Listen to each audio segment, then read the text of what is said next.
Firme, ingeniero. Palaguerra, Jorge. Firme, ingeniero. Pérez, Carlos. Firme, ingeniero. Ramos, José. Firme, ingeniero. Rocha, Juliana. Firme, ingeniero. Rosel, Milton. Firme, ingeniero. Salazar, Matías. Firme, ingeniero. Sandoval, Diana. Firme, ingeniero. Taborga, Cristian. Firme, ingeniero. Talavera, Leonardo. Firme, ingeniero. Tejerina, Fiorella. Firme, ingeniero. Titichoca, Fabio. Firme, ingeniero. Torrico, Michael. Firme, ingeniero. Vázquez, María René. Firme, ingeniero. Villagómez, Eduardo. Firme, ingeniero. Roel, Alfredo. Firme, ingeniero. Zambrana, Eric. Zárate, Mario. Firme, ingeniero. ¿Alguien más se ha incorporado? Firme, ingeniero. Freddy. Ya, su apellido.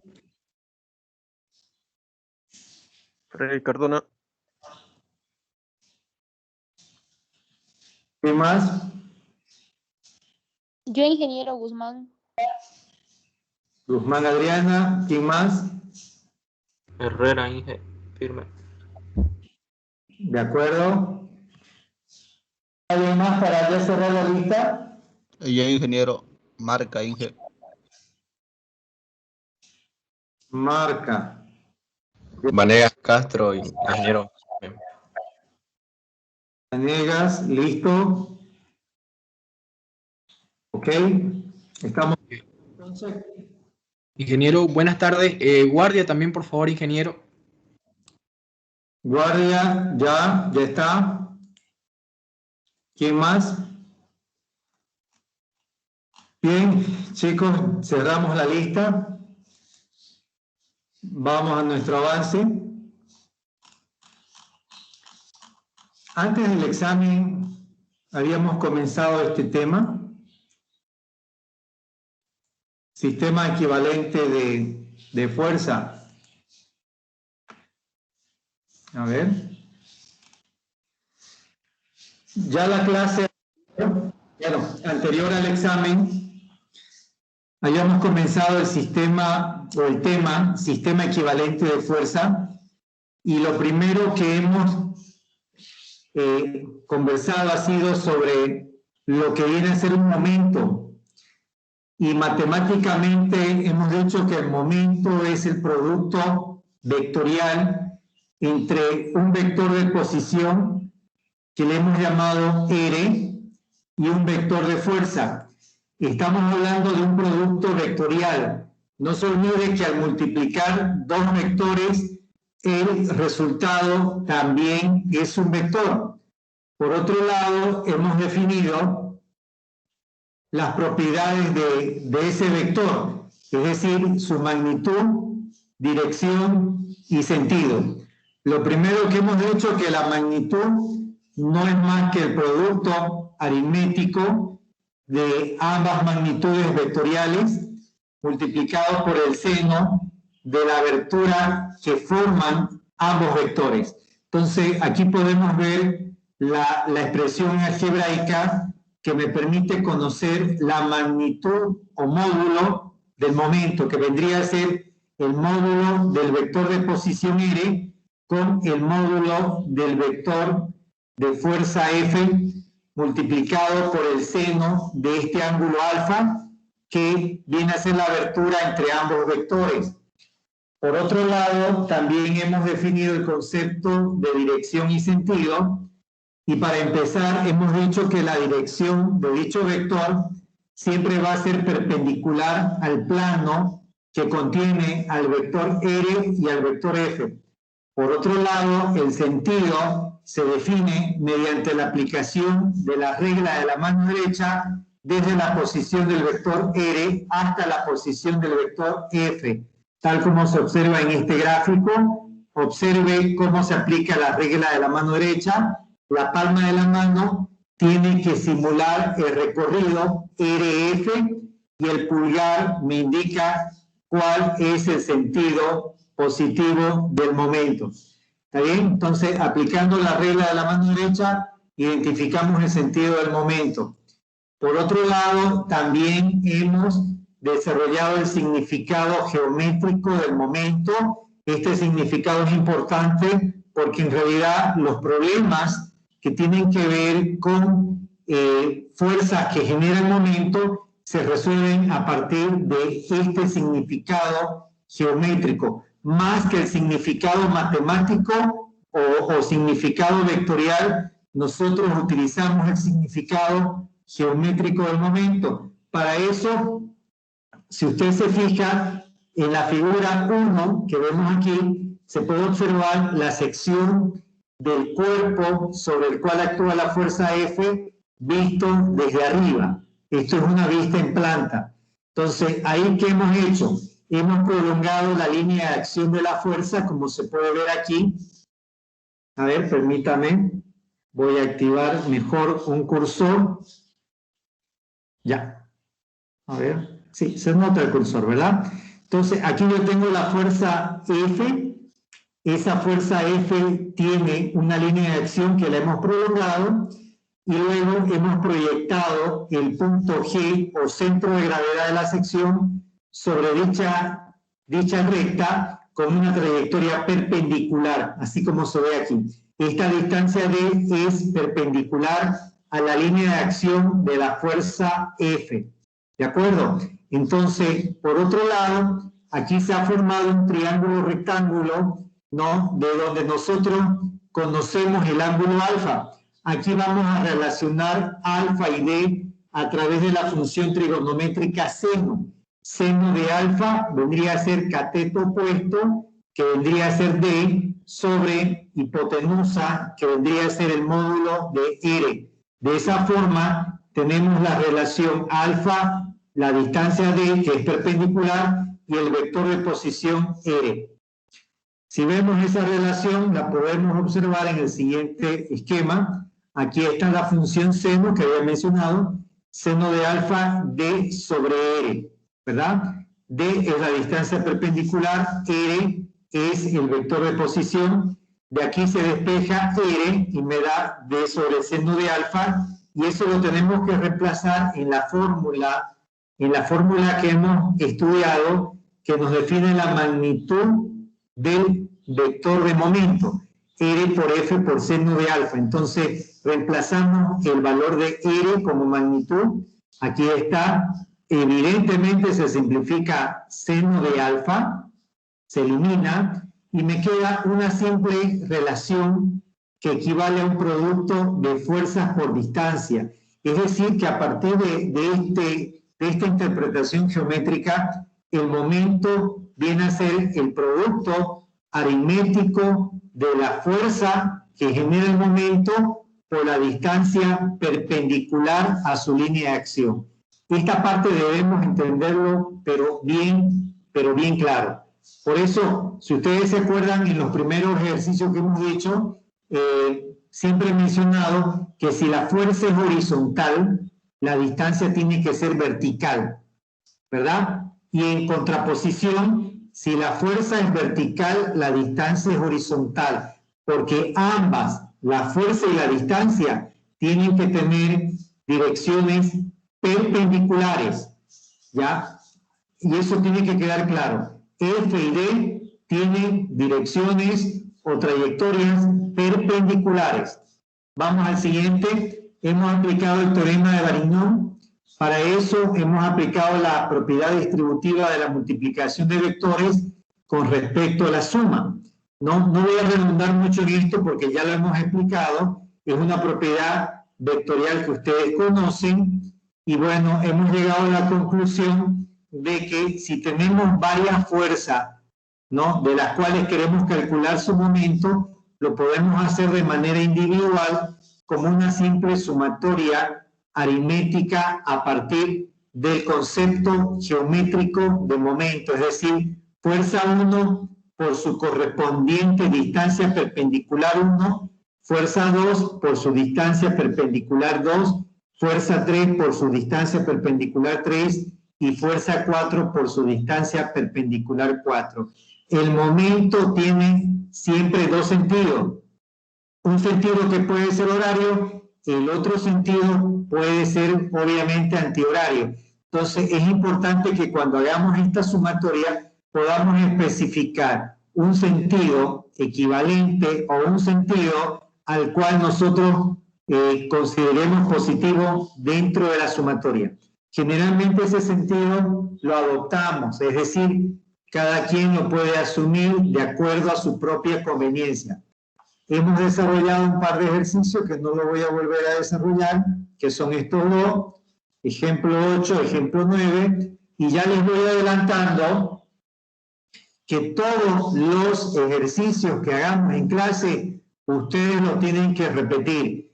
Pero esta vez, escúchenme bien, esta vez voy a pedir que se modifique fuerzas y longitudes, ambos, ya, que no se mantenga ni la fuerza ni las longitudes como datos originales. Voy adelantando eso, luego voy a subir la tarea específicamente para el segundo parcial, pero los que son aplicados y quieren ya ir avanzando y estudiando al mismo tiempo en el trabajo práctico para el siguiente examen, básicamente el práctico va a ser resolver nuevamente todos los ejercicios que fueron hechos en clase, pero cambiando longitudes y fuerzas, ¿ya? Longitudes y fuerzas, que quede claro. Entonces, hemos resuelto ese ejercicio, hemos resuelto el ejercicio 9, y luego hemos hablado de cómo calcular la resultante de dos o más fuerzas paralelas. A ver, vamos a hacer un recordatorio aquí de aquello. Miren, para el caso de que nosotros tengamos varias fuerzas en paralelo, tenemos que aprender a calcular, uno, su resultante. A ver, uno vendría a ser su resultante y dos, la distancia a la cual se aplica con respecto a un punto de referencia. Entonces, la incógnita dentro de este gráfico vendría a ser la resultante R y la distancia D. Esas son las incógnitas. ¿Cómo hacemos nosotros para poder calcular ambas incógnitas? Para el caso de la fuerza R es muy simple, solamente tengo que aplicar una simple sumatoria de fuerza, así como lo vemos en este primer esquema.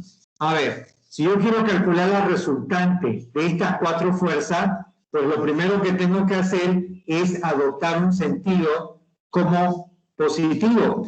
Como todas mis fuerzas van hacia abajo, lo coherente, lo lógico, es que el sentido que adoptemos también sea hacia abajo positivo. ¿Ya? Esto es posible. Y les digo una cosa, no tengan pena si en alguna bibliografía encuentran de que es obligatorio utilizar como referencia un sistema de eje cartesiano. Sabemos que en los sistemas de eje cartesiano, positivo es hacia arriba para fuerzas verticales y para fuerzas horizontales, positivo es hacia la derecha. Ese es un convenio que lo adopta el autor de libros, si es que ustedes se topan con algún libro que tenga ese convenio. Pero en la práctica, la teoría dice que el sentido se puede adoptar de acuerdo a la conveniencia de la persona que está haciendo el cálculo. Entonces, aquí tenemos que he adoptado positivo hacia abajo y termina siendo una simple aritmética, una simple sumatoria aritmética de fuerza. F1, F2, F3 y F4. Lo que vemos aquí, por si acaso, no es una operación vectorial porque no tiene el símbolo de vectorial sobre cada elemento. Ya es una suma aritmética de dichos valores asociado a un sentido positivo.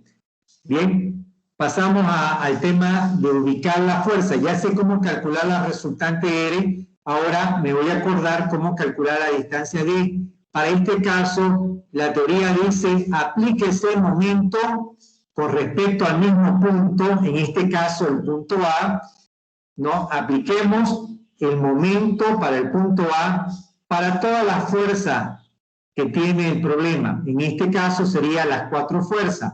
Si vamos a aplicar momento en el punto A para las 4 fuerzas, tendríamos F1 por D1 más F2 por D2 más F3 por D3 más F4 por D4. De esa manera se va haciendo la sumatoria de momento. Bien, por otro lado, dice, luego calcúlese el momento de la resultante de toda la fuerza con respecto al mismo punto A. Y aquí lo que hemos hecho ha sido eso. Hemos puesto resultante por la distancia D. No se olvide que la resultante ya se conoce, ya la hemos calculado. Entonces, la única incógnita en este sistema de ecuaciones es la distancia D. ¿Cómo resolvemos este sistema de ecuaciones? Igualando ambas ecuaciones.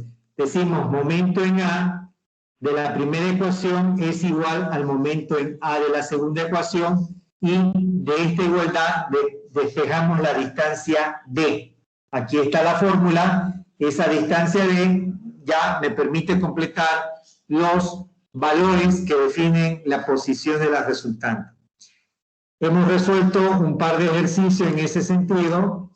Hemos resuelto este ejercicio, el ejercicio 10, el ejercicio 11 también, y hemos pasado luego a los tipos de carga. Pero, a ver, antes de pasar a los tipos de carga, quisiera saber si tienen alguna duda o consulta de todo lo anteriormente expuesto.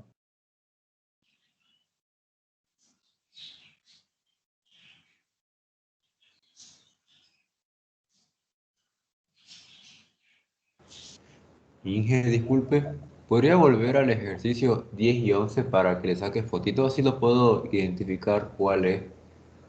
No se preocupe, ya he subido este documento a la plataforma de Moodle. Lo pueden descargar de ahí. Miren, se los voy a mostrar para que no haya duda, y si quieren pueden ir ingresando también. Ya, a ver, permítame, voy a ingresar al campus virtual de la EMI. Aquí estoy. Se llama tema 4, por si acaso. Lo pueden ver, ¿cierto? Tema 4, y aquí dice tema sistema equivalente de fuerza. Ingreso ahí. Y bueno, me va a aparecer. Ahí está. Aquí le dan a este botoncito para descarga y ya tienen este material en su computadora o en su teléfono. ¿Ya? Entonces, es mi obligación siempre facilitar el material que nosotros estamos utilizando en clase. ¿Está claro? Entonces, el material ya está para descarga, chicos. Descárguenlo, utilícenlo. Esa es la idea. Bien, si no hay dudas, entonces, sobre lo que hemos mencionado anteriormente, vamos a ver lo que se llama tipos de carga, ¿no? Tipos de carga.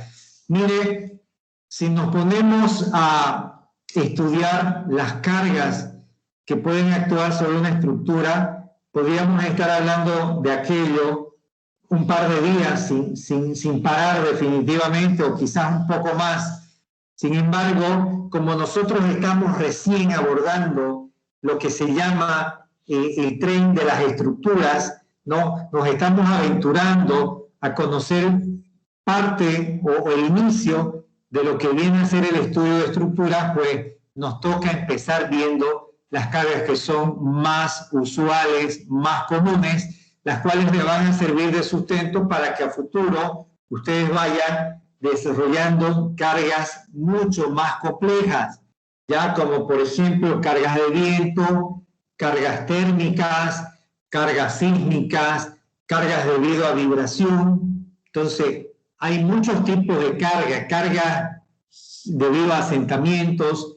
Entonces, hay muchos tipos de cargas y lo que me toca a mí es poder introducirlo al conocimiento de las cargas elementales en el estudio de la ingeniería de estructura. Entonces, lo primero que vamos a entender, o lo primero que tenemos que entender, que las cargas son de dos tipos en realidad. O son cargas superficiales o son cargas volumétricas. ¿Cuándo son cargas superficiales? Cuando existe de por medio una superficie de contacto que permite la transmisión de una fuerza de un cuerpo hacia otro cuerpo. Por ejemplo, acá yo tengo dos vigas, aquí se puede ver claramente, si me permiten, aquí yo tengo dos vigas. Estos elementos rectangulares, prismáticos mejor dicho, son vigas. Y encima de esas vigas tengo 5 viguetas, ¿verdad? Esto de acá son viguetas, las que están en color gris. Ahora, resulta que las viguetas le transmiten peso a las vigas, pero le transmiten peso a partir de pequeñas superficies de contacto. Mire, aquí a la derecha se puede ver esas superficies de contacto. Son superficies realmente pequeñas. ¿Está bien? Ahora, nosotros decimos que cuando la superficie de contacto es pequeña, ¿verdad? Es pequeña, pero cuando decimos pequeño, uno se pregunta con relación a qué es pequeño. Y la respuesta es con relación a la pieza, a la barra, al elemento que tiene que soportar dicha carga. Entonces, estas superficies de contacto son pequeñas en comparación a esta barra, que puede medir 5, 6, 7 metros, y sin embargo tienen superficies pequeñas de 10 centímetros por 10 o 15 centímetros de contacto.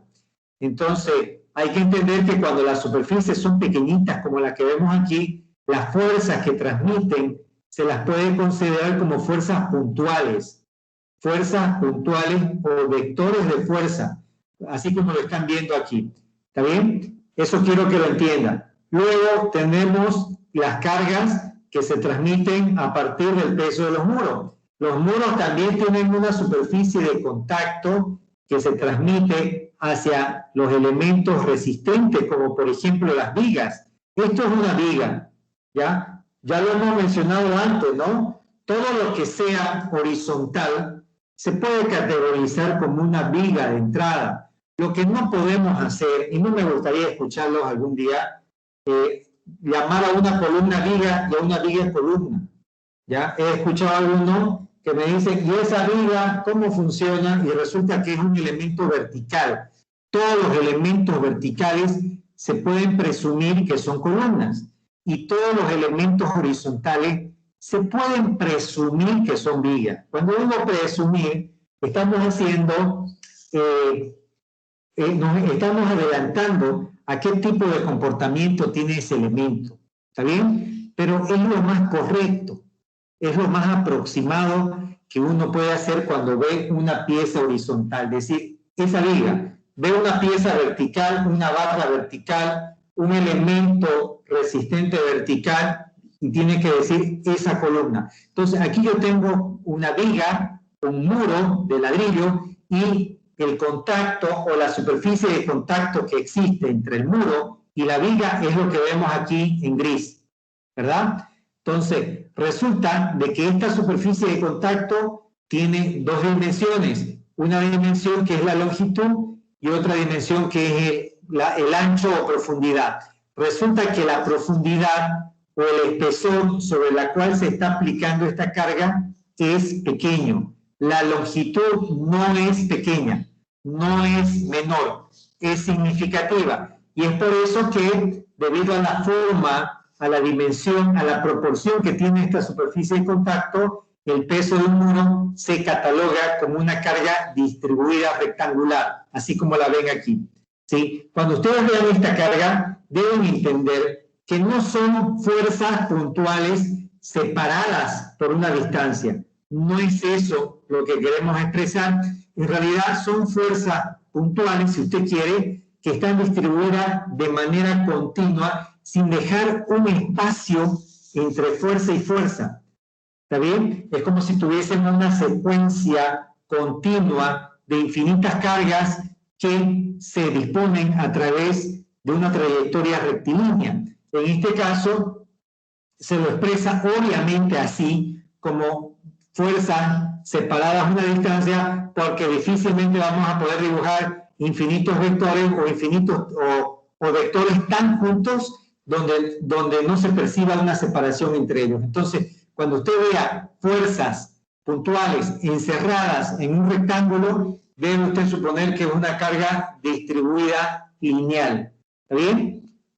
Vamos con el siguiente, cargas superficiales. Ya habíamos hablado de esto y habíamos hecho todo un análisis de la circulación de las personas sobre una losa de entrepiso, ¿verdad? Una losa que está en un primer piso, en un segundo piso. Habíamos dicho que las personas pueden categorizarse como fuerzas puntuales. Sin embargo, esas fuerzas puntuales no siguen un algoritmo de movimiento definido. Es decir, yo no puedo predecir cómo una persona va a circular al interior de una losa y cuál va a ser su trayectoria. Por otro lado, no puedo predecir si van a circular una persona, dos personas, tres personas, n personas, o si el auditorio o el ambiente va a estar completamente lleno. Entonces, bajo esa complejidad, es que nosotros, con el enfoque de ser realmente profesionales, pragmáticos, lo que hacemos es transformar este comportamiento no predecible de las personas cuando circulan por una losa, lo transformamos en una carga distribuida superficial, como se ve aquí.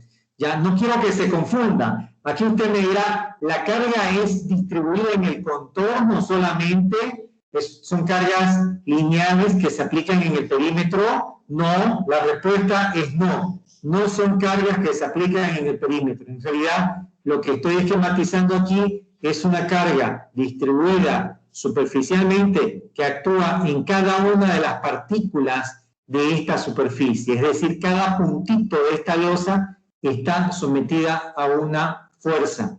¿Está bien? Y eso quiero que quede claro. Ahora, usted me dirá, ¿y cómo hago para calcular esa carga? ¿Cómo sé de qué magnitud es?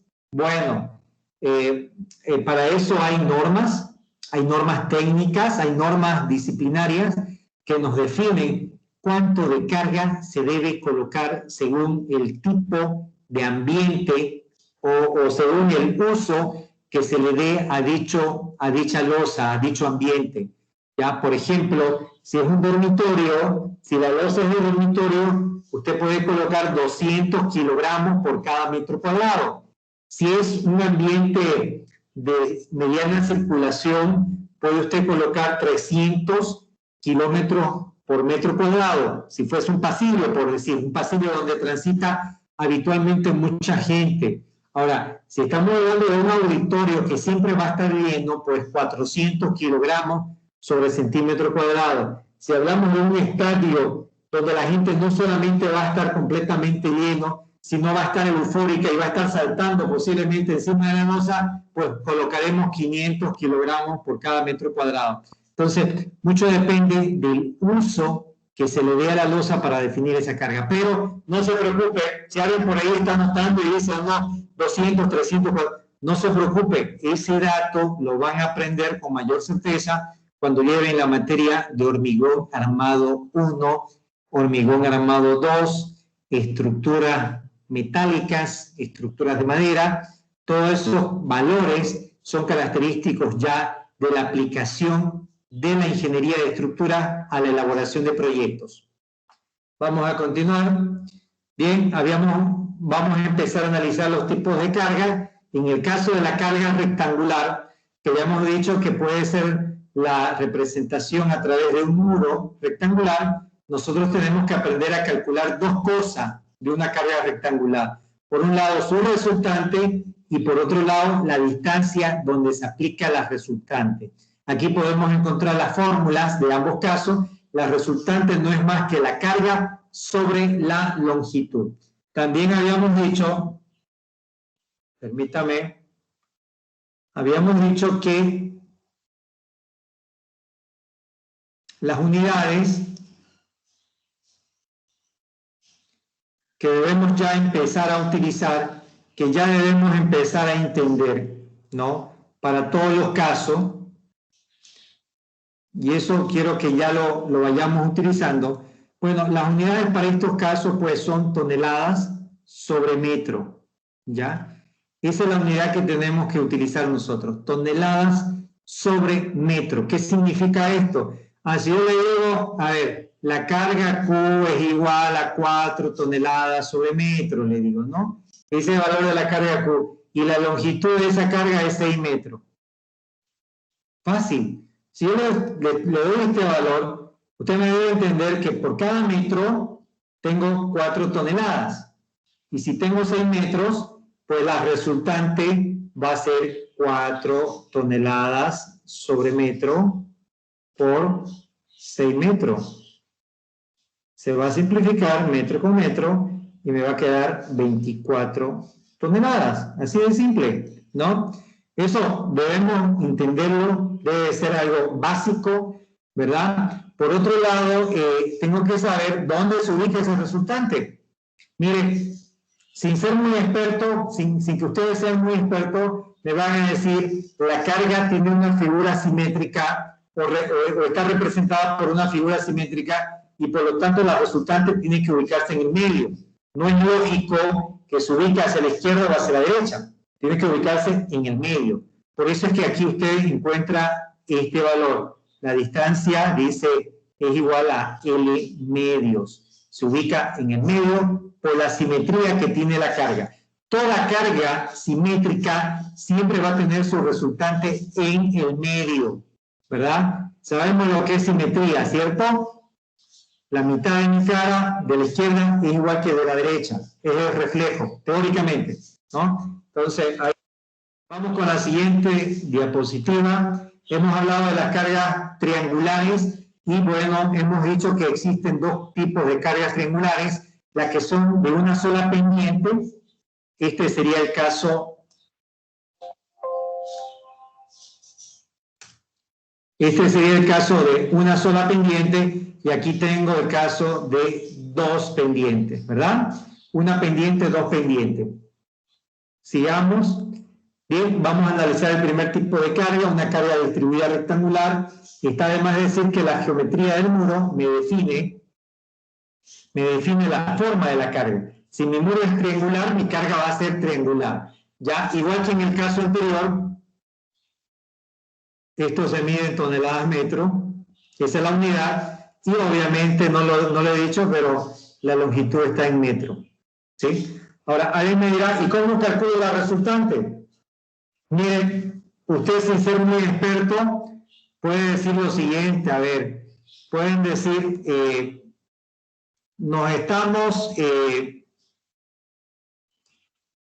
estamos frente a la mitad de una carga rectangular. Pueden decir eso, ¿no? Estamos frente a la mitad de una carga. La otra mitad la puedo ver exactamente ahí, ¿no? Miren, sin ser muy experto, usted me puede decir, la carga triangular es la mitad de una carga rectangular. La otra mitad está arriba, está vacía, ¿cierto? Entonces, ahí usted me puede decir, bueno, como geométricamente yo observo que la carga triangular es la mitad de la carga rectangular, pues la resultante tiene que ser la mitad, ¿no? Entonces aquí reemplazaré, por decir, me dicen la carga, señores, vale 3 toneladas sobre metro. Bien, su longitud de la carga es 5 metros. Uy, está bueno. Reemplazamos 3 toneladas sobre metro multiplicado por 5 metros sobre 2. Metro con metro, chao. 3 por 5, 15. Dividido entre 2, 7,5 toneladas. ¿Cierto? Así de simple, 7,5 toneladas. Esa es la resultante que debemos tomar en cuenta, ¿ya? Por otro lado, la distancia a la cual se ubica, aquí la podemos encontrar, 2/3 de L. 2/3 de L, esta es una fórmula que está prediseñada, que luego cuando veamos un tema que se llama momento estático, vamos a aprender a deducir. Les voy a exigir deducir esa fórmula. Ya por el momento la vamos a adoptar como la posición en la cual se encuentra la resultante. Algo que debemos entender, a ver, voy a reemplazar 2/3 de 5 metros. ¿Cuánto da esto? 2 por 5, 10. dividido entre 3 sería 3.333 metros, ¿cierto? A ver, algo que debo entender de esta fórmula, algo que todos deberían entender de esta fórmula, es que la fórmula se empieza a medir a partir de la posición del vértice de la carga, ¿no? Fíjense desde dónde empieza D, desde qué posición. Tengan cuidado, puede que la carga esté invertida y no significa que la distancia D siempre comience de la izquierda. No es esa la lógica. La carga o la distancia D siempre comienza del vértice agudo de la carga triangular, ¿ya? Es decir, que si esta altura Q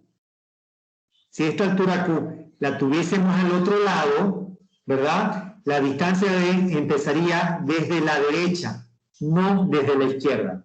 ¿Está bien? De todas formas, la distancia complementaria que tengo acá, esta distancia que le voy a llamar D', esa distancia D' debería ser 1/3 de la longitud L. ¿Está claro? Vamos a continuar. Tenemos este otro caso de carga triangular simétrica de 2 pendientes. Miren, aquí estoy especificando que la carga es simétrica, falta el acento ahí. Carga simétrica de 2 pendientes, ¿verdad? Eso significa que esta altura de la carga se encuentra exactamente a la mitad. Es decir, que si yo hago una acotación aquí, esto vendría a ser L medios, chicos. L medios, así como se lo estoy escribiendo. L medios. Por eso es que se llama carga simétrica. Entonces, la resultante ¿qué va a ser igual? Q por L sobre 2. Y usted me dirá, ¿y por qué Q por L sobre 2? Qué bárbaro, ¿no? Bueno, si yo completo igual que en el caso anterior, el rectángulo, ahí yo me doy cuenta de que realmente estoy trabajando con la mitad, pues, ¿no? No estoy trabajando con todo. A ver, si yo agarro y hago esto,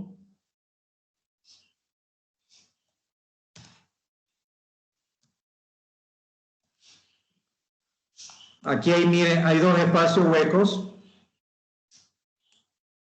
Los espacios que quedan aquí, que están completamente huecos, yo puedo decir lo siguiente, a ver, permítame un segundito. Puedo decir esto, este espacio hueco de aquí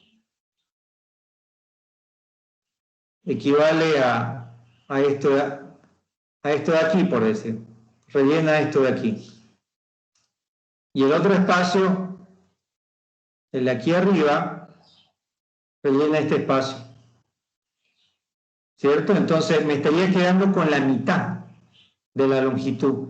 Yo podría agarrar lo que está con amarillo a la derecha y cargarlo aquí y estaría trabajando con la mitad de L, con L medios, no con L completo. Por eso que aquí yo tengo carga por longitud sobre 2, estoy trabajando con la mitad en realidad. ¿Ya? Pero no debería ser muy complejo esto de entender, porque es simple geometría. Pero a ver, veamos, si la carga Q vale, por decir, 4 toneladas sobre metro, y la longitud L vale 6 metros, entonces aquí yo tendría 4 por 6 sobre 2. Esto me da 12. Ya está. Algo que tienen que ir acostumbrándose a que nosotros ya en la carrera no tenemos la costumbre de reemplazar unidades como lo hacían en ciencias básicas, ¿no? Que el profesor le decía, coloque las unidades, ¿no? 4 toneladas sobre metros por 6 metros. No lo hacemos porque ya tenemos la suficiente practicidad para saber que todos los datos de entrada están en un mismo sistema de unidades, ¿no? Sería absurdo pensar que un estudiante que yo le digo, a ver chico, la carga es 4.000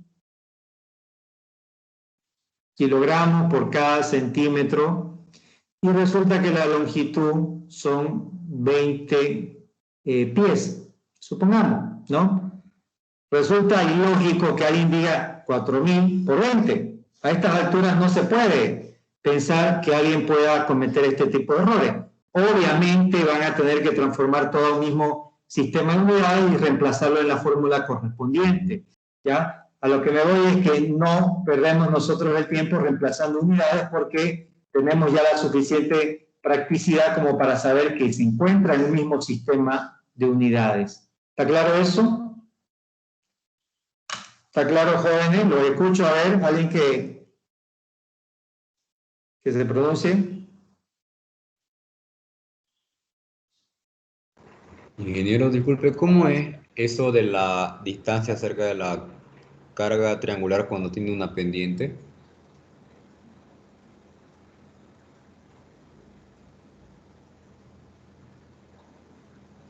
Ya. Permítame.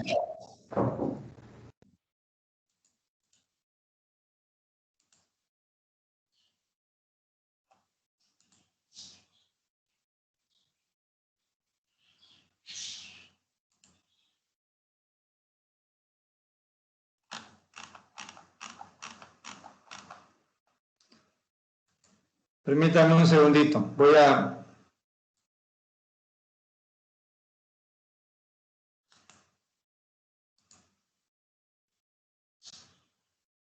buscar el archivo que ya les he pasado.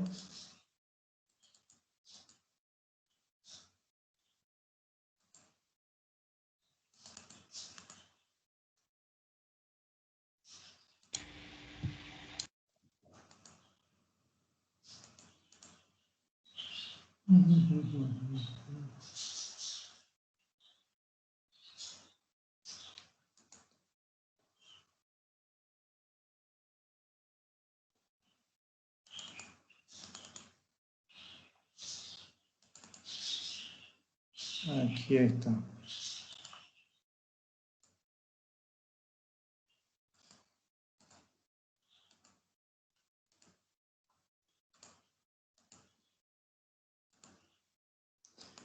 A ver, les he pasado esta tabla. Se la he pasado por WhatsApp.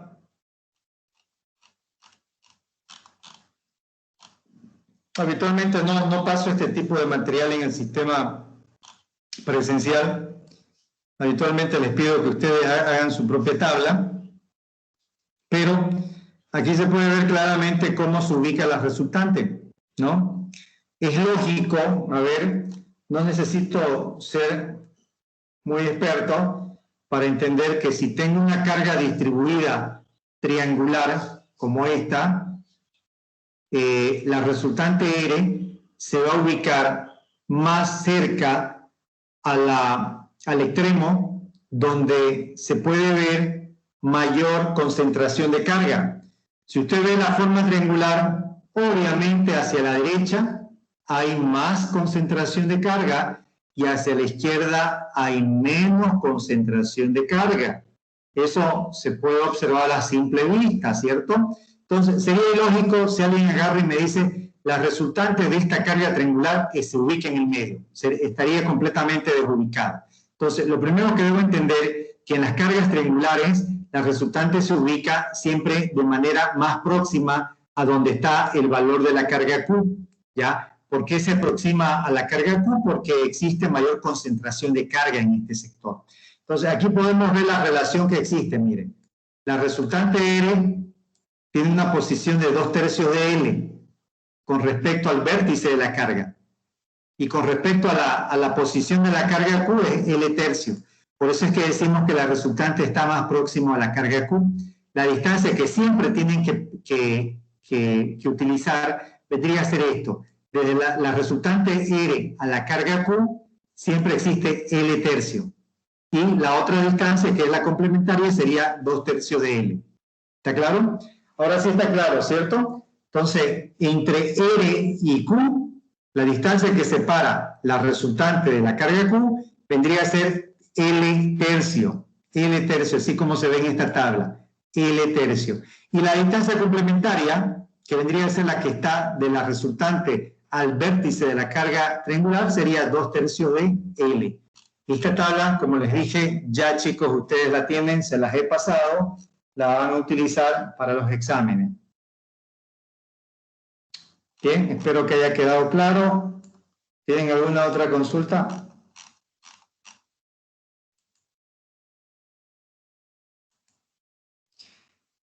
Seguimos entonces.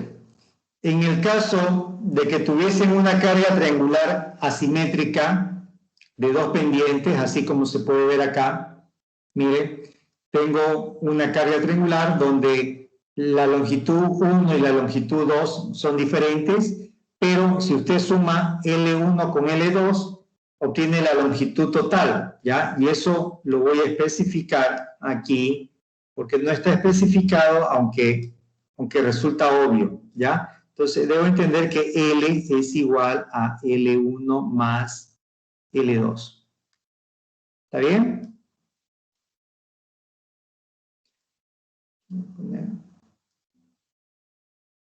Entonces, esto que quede claro, a ver, L es igual a L1 más L2. ¿Cómo calculo la resultante? Q por L sobre 2, ¿no? Para eso debo conocer el valor de Q. Tengo que conocer el valor de Q, tengo que conocer la longitud L, por su defecto L1 más L2, y reemplazamos en estas dos fórmulas.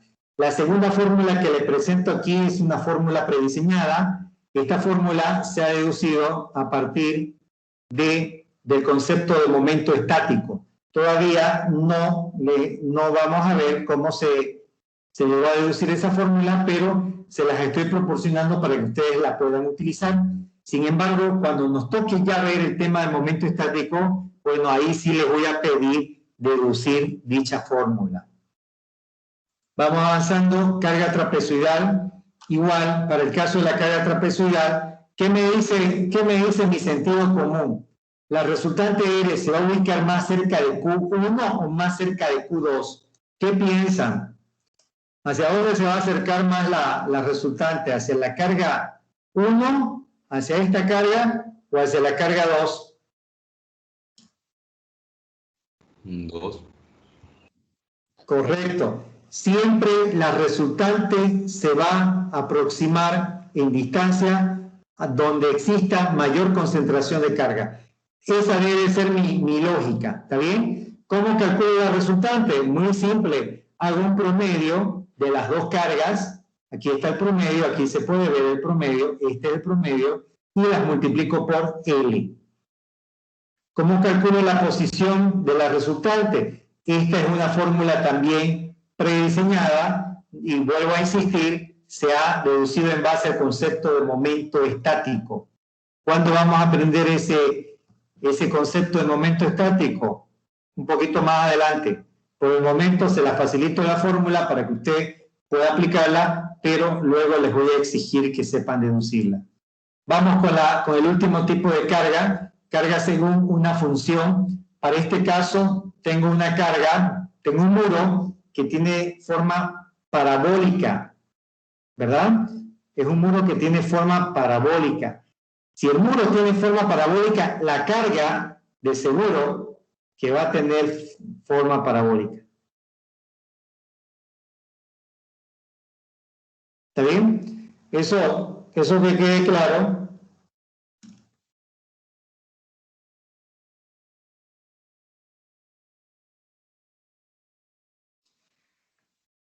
Ahora, ¿qué es lo que nos toca hacer cuando tenemos este problema? Para empezar, lo que voy a tener como valor representativo de la carga, lo que voy a tener no es un valor de carga, es una función de la carga. Es decir, debo entender que esto es una función, no es un valor, no es un valor. Es una función que obviamente ya todos saben que vendría a ser ax al cuadrado más bx más c. Es una función, ¿verdad? Es una función que me define o me describe la variación de la carga. ¿Qué es lo que hago con esta función? Para saber la resultante, simple, la integro. La integramos desde 0 a L, aquí está la función y obviamente se integra con respecto a X. ¿Cómo hacemos para calcular la posición de la resultante? Bueno, aquí usted me puede decir, La carga simétrica se ubica a la mitad y por lo tanto la distancia D es L medios. Es cierto, la carga es simétrica y es L medio. Pero como hemos puesto aquí cargas según una función, la función puede ser cualquiera. Puede ser elíptica, hiperbólica, asimétrica, logarítmica, exponencial. Puede ser cualquier tipo de función y por lo tanto esta fórmula que ven aquí me permite generalizar cualquier tipo de carga que responda a una función. ¿Está bien? Ahora, vuelvo a insistir, esta carga está prediseñada. ¿Cuándo van a aprender a deducirla? La cuarta vez que lo digo, cuando veamos el tema de momento estático. ¿Ya? Ahí vamos a aprender, van a tener todas las herramientas para deducir. Entonces, esos son todos los tipos de carga que quería mostrarles, ¿no? Ya la hemos visto y vamos a lo siguiente.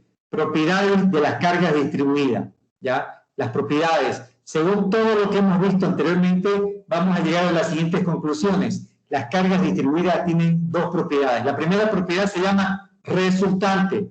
Y esta propiedad dice que la resultante de una carga distribuida es equivalente a su área. Chicos, escuchen bien.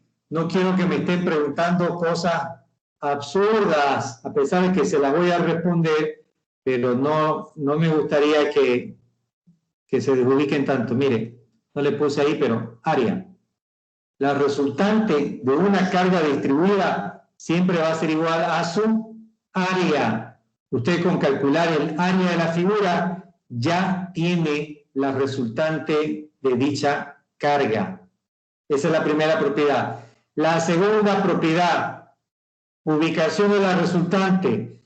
La segunda propiedad dice que la resultante de cualquier carga distribuida siempre se va a posicionar en el baricentro de área de la figura, en el baricentro del área de la figura. A ese baricentro le hemos llamado punto G, ¿cierto? Entonces, en el punto G, específicamente en la coordenada XG, ahí se va a ubicar la posición de la resultante R. Entonces, si ustedes se acuerdan del tema de física 1, centroide, centro de gravedad o baricentro, bueno, ustedes ya saben calcular centro de gravedad de cualquier figura.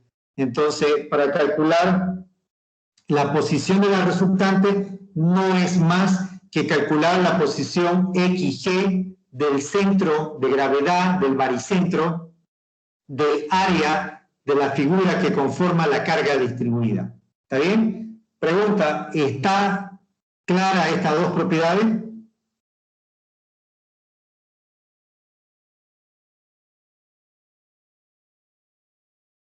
Los escucho, ¿está clara estas dos propiedades?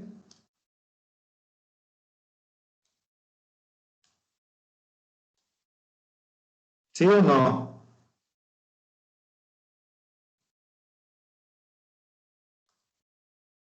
No los estoy escuchando, jóvenes. ¿Hay dudas? No, dije. ¿Saben calcular áreas?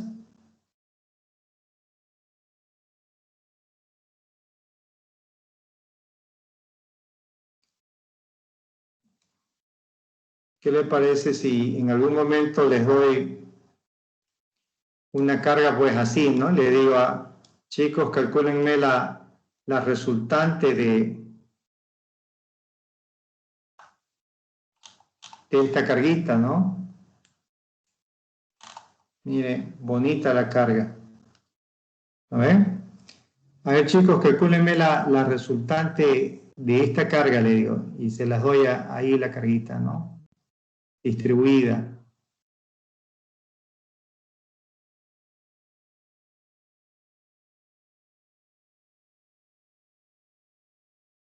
Y le digo, aquí vale 4 toneladas sobre metro, aquí vale 8, aquí vale 3, aquí nuevamente vale 8 toneladas sobre metro y aquí vale 0. Calcular la resultante de esa carga. Simple, tengo que calcular áreas, ¿verdad? Simplemente tengo que calcular áreas. Eso es la resultante de esta carga, áreas. Y para calcular la ubicación, centro de gravedad de ese conjunto de figuras. Por lo tanto, usted se ha dado cuenta que si yo no tengo el conocimiento o no me acuerdo cómo calcular áreas o cómo calcular centro de gravedad, voy a tener que desempolvar mis apuntes de física 1 o de colegio de geometría elemental para poder resolver este tipo de problemas, ¿ya? Vamos con el primer ejemplo, vamos con el primer ejercicio, permítame. A ver, vamos con el primer ejercicio, chicos. Calcular la resultante del siguiente sistema de cargas. A ver. Este es el problema. Tengo aquí un bloque de hormigón. Es un hormigón bastante macizo, bastante grande. Son 5 metros de ancho, 3 metros de altura. Básicamente esto es un superbloque de hormigón.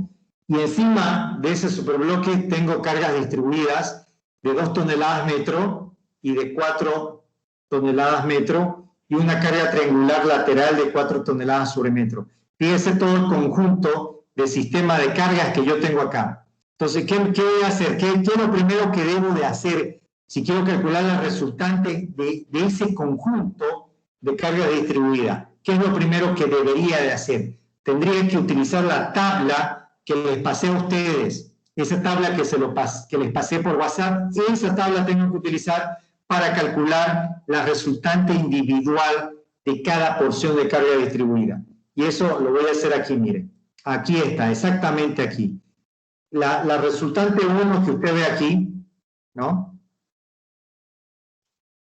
La resultante 1 que usted ve aquí, esta resultante 1, se lo obtiene con este valor de 2 toneladas sobre metro, ¿verdad? ¿Qué es lo que tiene que decir para calcular R1? Tiene que decir la carga por la longitud, es decir, 2 toneladas sobre metro por 2 metros. Eso es R1. Para la resultante 2, ¿qué tengo que hacer? Lo mismo, la carga, que vendría a ser 4 toneladas metro por 3 metros. Eso da 4 por 3, 12. 12 toneladas, listo, ya está la resultante 2. Y para la resultante 3, que es una carga triangular, ¿qué tengo que decir? Carga por longitud sobre 2, porque es un triángulo, ¿verdad? 4 por 3 sobre 2, eso me da 6 toneladas.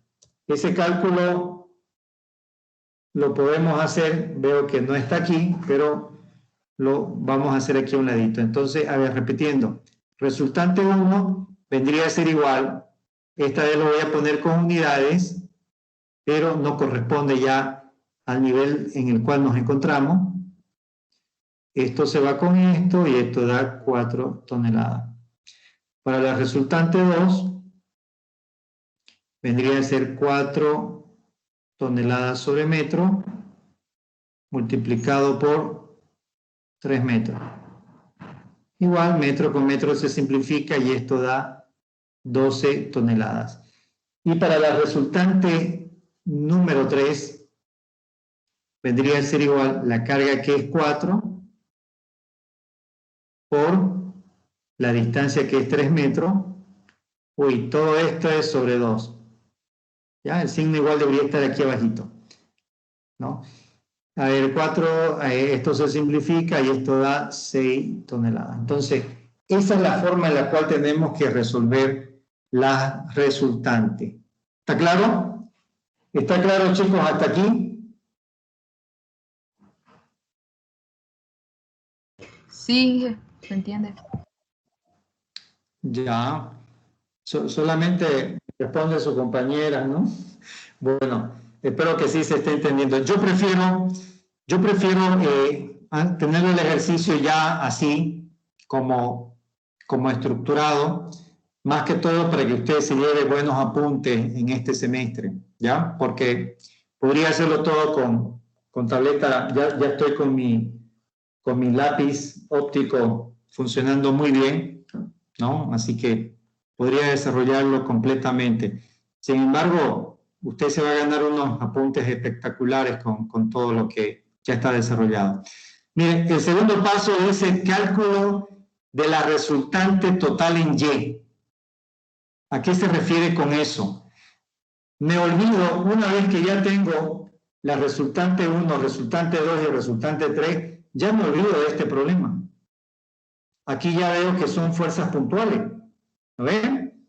Entonces, me acuerdo de los casos anteriores y digo, ¿cómo calculo las resultantes de dos fuerzas puntuales? ¿Cómo hago el cálculo de las resultantes de R1 y R2? Simple, hago una sumatoria de fuerzas en Y, positivo hacia abajo, voy a adoptar este convenio, este sentido lo voy a adoptar, lo voy a asumir. ¿Está bien? Yo estoy haciendo el cálculo, así que tengo el poder de decidir cómo quiero que sea positivo. Entonces, aquí le digo, resultante en Y es la suma de R1 con R2. Ambos son positivos porque ambos apuntan hacia abajo y ya habían mencionado que positivo es hacia abajo, ¿verdad? Reemplazamos. La resultante 1 nos dio 4, la resultante 2 nos dio 12, eso lo tenemos aquí. 4 y 12. 4 y 12, 16. Ya está, ¿verdad? Ahora, tengo que saber dónde se ubica esa resultante. Ubicación. ¿Qué hacemos para la ubicación? Tengo que tomar un punto como referencia. Aquí en el gráfico anterior puedo ver que hay un punto A como referencia. Entonces, lo que voy a hacer es calcular el momento para R1 y R2 con respecto al punto A y luego voy a decir mi resultante se ubica por aquí. Voy a suponer mi resultante se ubica por aquí, bien, y esa resultante que ya hemos calculado y que sabemos que vale 16, ¿verdad?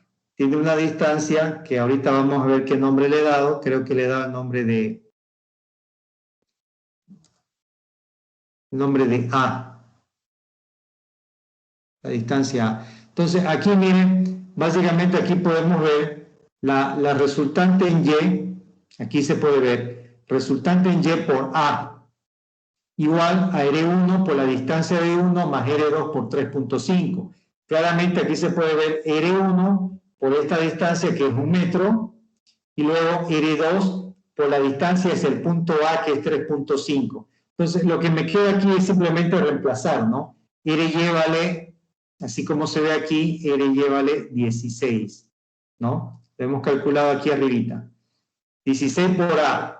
R1 vendría a ser 4, ¿no? R2 vendría a ser 12. Entonces, simplemente se sustituye cada uno de esos valores y se despeja el valor de A. Entonces, ya sé dónde se ubica la resultante en Y de las dos fuerzas verticales. ¿Qué me toca hacer? Calcular la resultante total. Miren, aquí ya he dibujado, por un lado he dibujado la resultante en Y, su distancia que está aquí, y tengo la resultante en X. Ahora usted me dirá, ¿y de dónde sacó la resultante en X? Ah, bueno, la resultante en X no es más que la resultante número 3. Y la resultante número 3 es 6 toneladas. ¿Por qué es equivalente a la resultante número 3? Porque es la única fuerza horizontal que tiene el problema, ¿no? R3 es la única fuerza horizontal, por lo tanto podemos decir que es equivalente a la resultante en X directamente, ¿cierto? Entonces, miren, he ubicado la posición de la resultante en X, que sabemos que es igual a 1/3 de la longitud. Habíamos dicho que la resultante, y lo voy a esquematizar, aquí ya está definido, pero aquí lo voy a poner como fórmula. Hemos escrito esto, y esto está también en el formulario, 1/3 de L. 1/3 de L. La longitud original es 3 metros de la carga triangular, es 3 metros de longitud. Entonces, 1/3 de 3 metros es 1 metro, es lo que hemos puesto aquí, ¿verdad? Una vez que ya tengamos la resultante en X y la resultante en Y, ¿qué es lo que toca? Aplicar Pitágoras. Ahí está la aplicación de Pitágoras. Y luego aplicamos la función tangente de θ para saber la inclinación de la resultante R. Tangente de θ, RY sobre R3 o RX. No se olvide que R3 es lo mismo que decir RX. ¿Ya? Eso que quede claro. R3 es lo mismo que decir RX. Ahí está y nos da el ángulo final. ¿Tienen alguna consulta, duda, pregunta? Chicos, los escucho.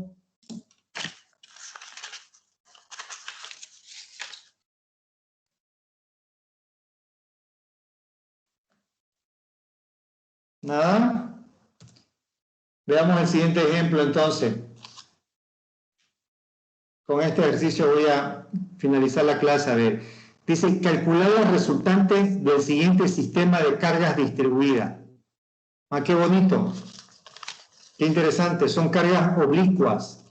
Las cargas oblicuas no suelen ser muy comunes, ya son cargas que no son muy habituales, ¿no? En algunos casos pueden significar cargas de frenado, pero no vamos a indagar tanto en cuál es el tipo de carga o cuál es el tipo de fenómeno que genera este tipo de carga. Lo que sí vamos a entender que hay dos cargas distribuidas, una vale 3 toneladas sobre metro y tiene 45 grados de inclinación, y la otra vale 6 toneladas sobre metro y tiene 70 grados de inclinación. ¿Está bien? Lo que vemos aquí es una viga, una gran viga de bastante longitud y las dos cargas. ¿Qué es lo primero que vamos a hacer? Calcular la resultante de las cargas distribuidas. ¿Ya? ¿Cómo hacemos ese cálculo? Es muy simple. Para empezar, debo entender que las resultantes van a tener la misma inclinación que la carga distribuida. Es decir, que si la carga distribuida tiene una inclinación de 45 grados, la resultante también va a tener la misma inclinación, 45 grados. ¿Ya? Fíjense que ahí están las dos resultantes, y algo que quiero que entiendan es que para las cargas que son así, de naturaleza constante, siempre la resultante se ubica a la mitad. Este puntito que le estoy marcando me define básicamente la mitad de la distribución de la carga. Es decir, aquí yo voy a tener la distancia de 1 metro, ¿no? Y lo mismo aquí, va a estar a la mitad, ¿no? Y voy a tener la distancia de 1 metro también. ¿Está bien? Eso debo tenerlo muy, muy claro, ¿no? Cuando tengo cargas de este tipo que son de altura constante, ¿verdad? Son cargas rectangulares o son cargas que forman paralelogramos, siempre la posición de la resultante está exactamente a la mitad, así como se puede ver aquí en la acotación que hago en esta figura. ¿Cómo calculo R1 y R2? Simple, R1 es la carga por su longitud y R2 también es la carga por la longitud. Fíjese, para R1 hemos puesto 3 por 2 igual a 6, y para R2 hemos puesto 6 por 2 igual 12. Aquí está. Así de simple. Luego, cuando nosotros vemos cargas oblicuas, y eso se lo vengo diciendo desde las primeras clases, las cargas oblicuas siempre se deben de descomponer. No debemos procurar evitar trabajar con cargas oblicuas. Debemos trabajar con cargas que sean horizontal y vertical. Entonces, aquí lo que nos toca es hacer la descomposición de la carga. Fíjense que la carga o la resultante R1 se descompone en la fuerza F1 y F2. Y la resultante 2 en la fuerza F3 y F4. Aquí está la descomposición de ambas resultantes. Aquí me puedo dar cuenta claramente que si la fuerza llega a este punto, es decir, la flecha llega a este punto, las dos componentes también van a ser flechas que lleguen a ese punto. Algunas veces me ha tocado un estudiante que me dice, ¿cómo sabe usted que F1 tiene ese sentido y que F2 tiene ese sentido? Me dicen, ¿no? Muy simple. Si R1 tiene la flecha apuntando a ese punto, las componentes tienen que tener sus flechas apuntando a ese punto. Esa es la lógica.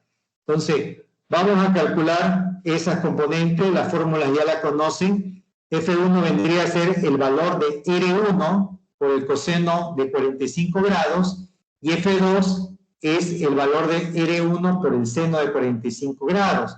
Igual, esta parte ya la habíamos resuelto, ¿verdad? Cuando hablamos de coseno, siempre vamos a utilizar el coseno cuando la componente, en este caso, la componente sería F1, cuando la componente es la que forma el ángulo que estoy utilizando. Como F1 es la componente que forma este ángulo, entonces utilizo coseno para esa componente y para la otra utilizo seno. Lo mismo ocurre con el otro caso. Para calcular F3 voy a tener 12, que vendría a ser R2. No se olvide que este 12 que tengo aquí es la resultante 2. Entonces, 12 por coseno de 70. Y F4 es 12 por el seno de 70. Ya está. Vamos con lo siguiente. Teniendo ya, a ver, voy a retroceder, teniendo ya las fuerzas horizontales y las fuerzas verticales, porque tenemos dos fuerzas que son horizontales, que vendrían a ser F1 es horizontal, F3 es horizontal, son dos fuerzas horizontales y obviamente dos fuerzas verticales, que serían F2 y F4. ¿Qué tengo que hacer? Calcular la resultante en X, que va a ser igual a la sumatoria de fuerzas en X. Este sentido que usted ve aquí se adopta. ¿Quién lo adopta? El que hace el cálculo, ¿verdad? Entonces se adopta y bueno, de esa adopción vamos a tener esta diferencia. Hay una fuerza que es positiva y la otra que es negativa. Hacemos las operaciones y ese es el resultado. Lo mismo vamos a tener para R y Y, simplemente es una sumatoria de fuerza en Y, positivo hacia abajo. Reemplazamos, ahí están las dos fuerzas que son verticales y tengo la resultante en Y sin ninguna dificultad. La ubicación. Para la ubicación, para que me entiendan a esa ubicación, me voy un rato hacia atrás. A ver.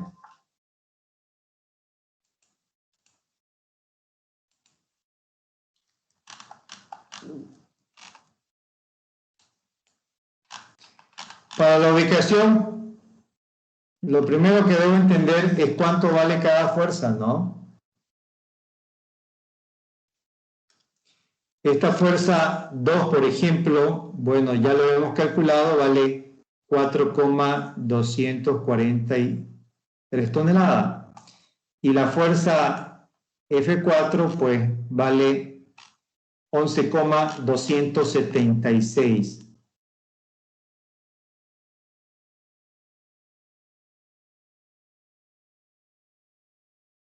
Ahí está. Entonces, ¿qué es lo que tengo que hacer? Aquí tengo el punto A. Tengo que tomar momento en el punto A. Voy a tomar positivo, este sentido. ¿Y qué voy a tener? Voy a tener 4,243 por 1. Es decir, el valor de la fuerza por su correspondiente distancia. Fuerza 2 por 1 metro. Positivo porque es horario. Más F4 que vale 11,276 multiplicado por 5 metros. ¿Por qué 5 metros? Porque la distancia desde F4 hasta el punto A es 5 metros. Y voy a decir que esto es igual a la resultante por la distancia A. La resultante ya la hemos calculado, ¿verdad? La resultante en Y. Estamos hablando de la resultante en Y. La resultante en Y es la suma de estas dos fuerzas, de F2 y F4, es la suma de ambos. Entonces, si ya lo tenemos claro, eso es lo que hemos hecho a continuación. A ver, permítame. Cuando hemos dicho ubicación, aquí está la ubicación, miren, RY por A, aquí está el valor de la fuerza por 1, la otra fuerza por 5, RY ya se conoce, lo hemos calculado aquí arribita, aquí está.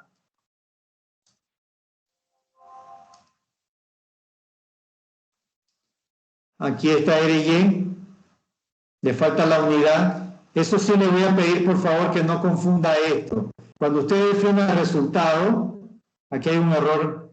Miren, siempre hay que poner la unidad, toneladas, no lo vayan a dejar sin unidad. Al resultado sí se le pone unidad, pero el proceso de hacer las operaciones no se requiere.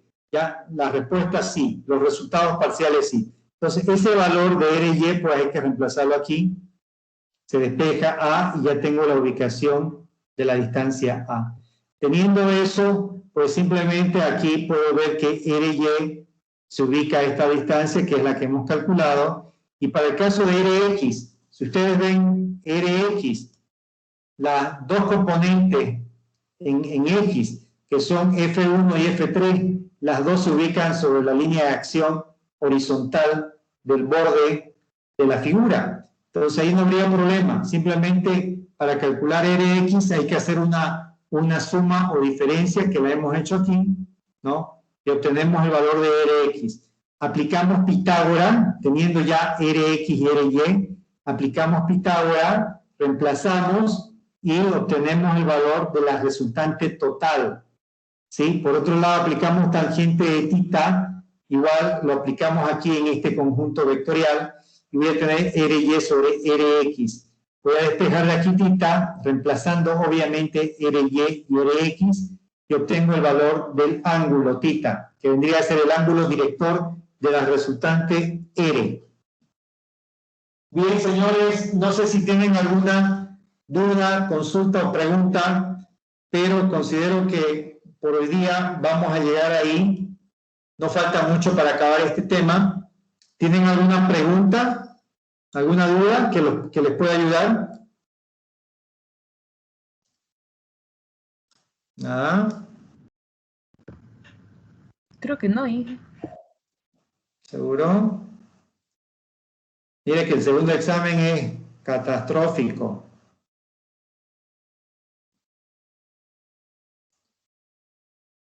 ¿No tiene ninguna consulta? Ahí está. Le pongo. Por el momento creo que no, Inge. Creo que quedó claro. Excelente. Los libero, chicos, entonces pueden ir, si tienen otra clase, pueden retirarse de la sesión. Nos vemos el día jueves. ¿Está bien? Que tengan buenas noches a todos. Está bien, Inge. Muchísimas gracias. Que tengan buenas noches igual. Gracias, Inge. Hasta luego. Muchas Hasta luego, ingeniero. Chao.